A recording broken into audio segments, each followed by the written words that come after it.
During this year's presidential election, a fake AI-generated video of Catherine Connolly announcing she was dropping out of the race spread rapidly online. It wasn't real and she went on to win in a landslide. But what if the next deepfake is harder to spot? Could AI really influence the outcome of our elections? And have you noticed anything weird about this video? Well, if you didn't notice something odd about that last clip, then maybe it could. It was a deepfake whipped up in 10 minutes, showing how easily and quickly this can happen. And experts are concerned about what this and the use of AI in disinformation campaigns could mean for our democracy. If we can't believe what our eyes and ears are telling us, how do we discern appropriate information?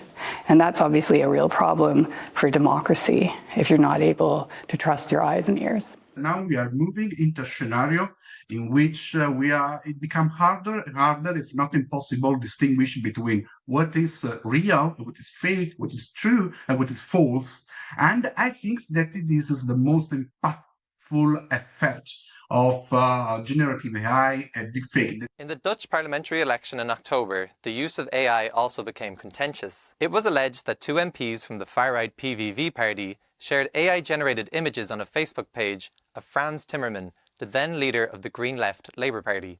They showed him wearing handcuffs and stealing money from white people to give to refugees, and provoked death threats in the comments, Dutch media reported. But it's not just deepfakes that are causing concern. The issues of deepfakes is just the tip of the iceberg. And the problem is that artificial intelligence is a game changer in the disinformation scenario because it makes it possible to perform a disinformation campaign in a very cheap way, in a very timely way, and scale that was not possible before. Algorithms thrive on emotion. Online platforms boost content that keeps people hooked. And AI-made political videos deliver, fueling everything from entertainment to anger.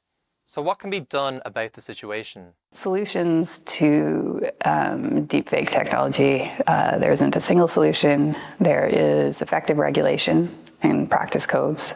There are diversification of information sources, so we're not reliant on platform monopolies that amplify this content and send it all to our computers or our phones. I think there is an opportunity for education, not just in relation to is something AI or not, is it a deepfake, but how do we critically assess information sources generally? Where are we seeing our sources? Is this the best place to be getting information on elections or anything else, really? We could also just consider the problem of monopolies generally. Like, who controls the information? Is it appropriate for large tech platforms from overseas to be taking up shop in Ireland and running the information stories?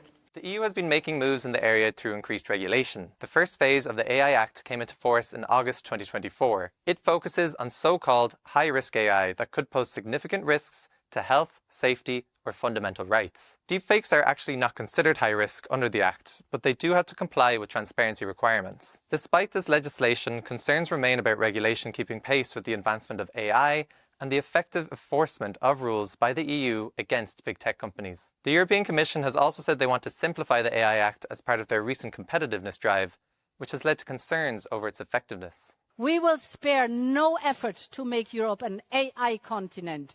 We will spare no effort to make you choose Europe, because this is the great mission of our times. For those who want to see the Irish government take more action in the regulation of AI, there's only so much it can do in the area as the EU has competency. Because the EU AI Act was a regulation, so it was a maximum harmonisation instrument, which means you can't sort of gold plate it or go beyond it. So we maybe don't have in some areas that are covered by that. On the other hand, I think Ireland has a real role to play in influence in what happens in Brussels, and there will be, I think, a lot going on, say with like their Data Protection Commission, and also with the establishment of a regulatory sandbox to help innovators to comply with the AI Act. So I think Ireland can continue to be a leader in terms of regulation and enforcement, albeit within the context of being a member of the EU. There is still a lack of evidence that AI has actually influenced election outcomes, but with the technology becoming more widespread, its impacts on society and democracy will continue to unfold in the coming years.